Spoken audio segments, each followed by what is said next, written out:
எதிராக வழக்கு தொடுத்துள்ளீர்கள்? தந்தை கூறினார். தனது மகனுக்கு எதிராக. நீதிபதி ஆச்சரியமடைந்து கேட்டார். என்ன புகார்? முதியவர் கூறியதாவது, எனது மகனின் திறமைக்கு ஏற்ப எனக்கு மாதாந்திர செலவு கேட்டு வருகின்றேன். நீதிபதி கூறினார். இது உங்கள் மகன் மீதான உங்கள் உரிமை. வாதங்களை கேட்க தேவையில்லை. முதியவர் கூறினார்.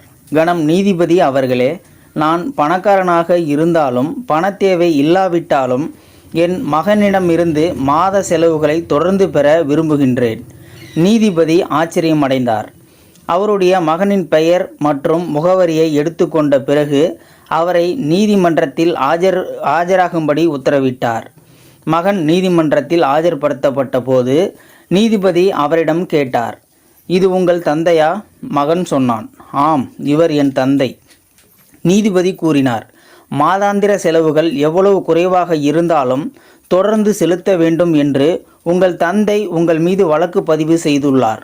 மகன் ஆச்சரியத்துடன் சொன்னான், அவர்களே பெரும் பணக்காரர்களாக இருக்கும்போது என் உதவி தேவையில்லையே, என்னிடம் ஏன் செலவுக்கு கேட்கிறார்கள் என்றான். நீதிபதி கூறினார், இது உங்கள் தந்தையின் கோரிக்கை. இவர் தனது கோரிக்கையில் சுதந்திரமாகவும் நியாயமாகவும் இருக்கின்றார். முதியவர் கூறினார். நீதிபதி அவர்களே, மாதம் ₹1 மட்டும் அவர் கையால் எம்மிடம் கொடுத்தால் நான் மகிழ்ச்சியடைவேன்.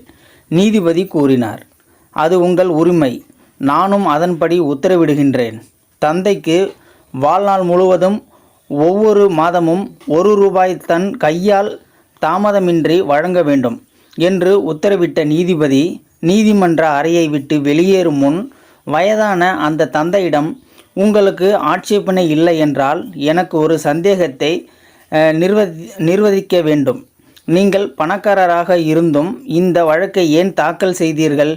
அதுவும் மிக குறைந்த தொகையை ஏன் கேட்டுள்ளீர்கள்? முதியவர் அழுது கொண்டே சொன்னார். மதிப்பிற்குரிய நீதிபதி அவர்களே, இந்த என் மகனை காண நான் ஏங்குகின்றேன். அவர் தனது வேலையில் மிகவும் மும்முரமாக இருக்கின்றார். என் மகனின் மீது நான் ஆழ்ந்த அன்பில் இருக்கும் என்னால் அவரது முகத்தை பார்க்க முடியவில்லை. நான் அவரை பற்றி நினைக்கும் எல்லா நேரங்களிலும் அவர் என்னுடன் தொலைபேசியில் கூட பேசுவது இல்லை. மாதம் ஒரு முறையாவது அவரை பார்க்க வேண்டும் என்பதற்காகவே இந்த வழக்கை பதிவு செய்துள்ளேன். இதை கேட்ட நீதிபதி மற்றவர்களுடன் சேர்ந்து அடக்க முடியாமல் அழத் தொடங்கினார். மேலும் வயதான தந்தையிடம் கூறினார், இறைவன் மீது ஆணையாவதற்காகவே இந்த வழக்கை பதிவு செய்துள்ளேன். இதை கேட்ட நீதிபதி மற்றவர்களுடன் சேர்ந்து அடக்க முடியாமல் அழத் தொடங்கினார். மேலும் வயதான தந்தையிடம் கூறினார், இறைவன் மீது ஆணையாக இந்த உண்மையை நீங்கள் எனக்கு முன்பே தெரிவித்திருந்தால் நான் அவரை சிறைக்கு அனுப்பி அவருக்கு தண்டனை கொடுத்திருப்பேன். வயதான தந்தை சிரித்து கொண்டே கூறினார். நீதிபதி